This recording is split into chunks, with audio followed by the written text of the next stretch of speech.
Oh, there you are.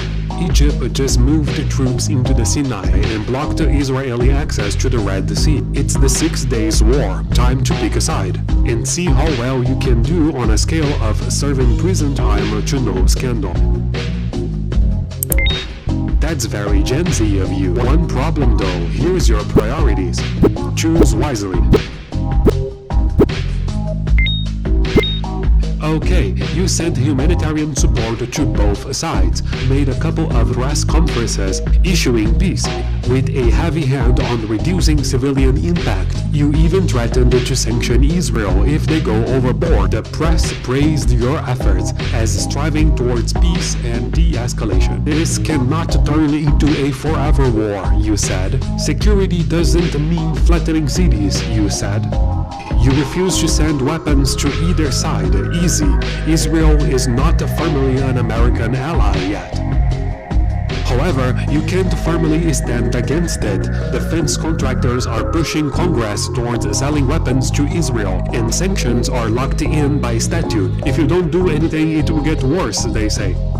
Israel captures the entire West Bank and Jordan backs down. Should we free Palestine? Why don't you enact a Human Rights Watch and take a breather? Let's check in with our own scene correspondent. Hi Rick, I overhear in Riyadh where the official Saudi position on the matter is that they would do something about it if they weren't busy being so goddamn filthy rich with oil money.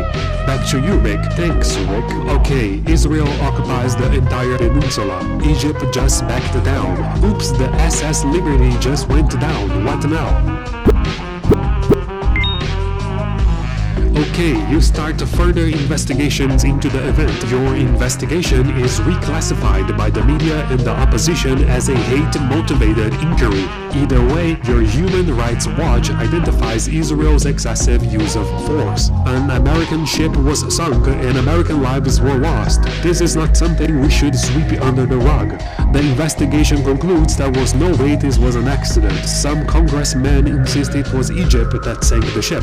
You use this as justification to sanction Israel. The opposition calls you a socialist, and a conveniently timed impeachment scandal awaits you in the future. Because of the sanctions, Israel hesitates on invading Syria. The Soviet Union commends you for your actions, which doesn't help you with the allegations. Peace talks start in Riyadh. Congress pressure is piling on. They want you to give the Golan Heights to Israel and to allow the occupation of the West Bank.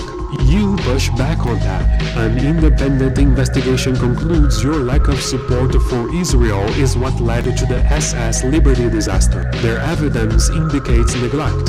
The media frames it as complacency, and your popularity tanks, and the impeachment hearings start. The resistance from the Pentagon and the congressional outrage are not extraordinary circumstances. War planning is a pre-baked thing. You are up the escalation ladder before you even begin to ponder about it.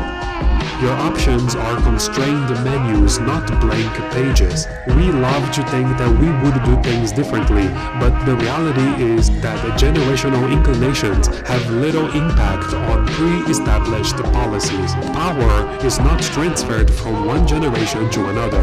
It is borrowed at a slow, heavy cost. The tendency is for each generation to only consolidate power during their later years. By the time millennials start to comprise most political roles in the country, they will be in their mid-50s. By the time Zoomers get there, we will probably be in our late 60s.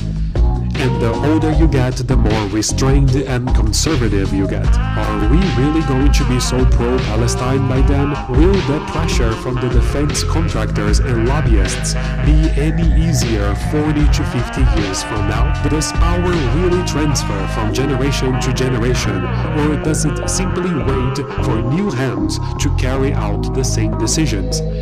Is there really any actual, meaningful difference between the generation that decided to bomb North Korea in the 50s and the generation that decided to bomb Libya in the 2010s? Can there actually be any difference when the military-industrial complex and their strategic interests remain the same? So is there really going to be any difference once Gen Z are the ones dropping bombs by 2076? The war ends, a resounding success to Israel. The West Bank and Sinai are occupied. Your impeachment follows through a while later. 2 months after you're gone, Israel breaks the peace deal and invades the Golan Heights anyways. I'm gonna have to place that in impeached.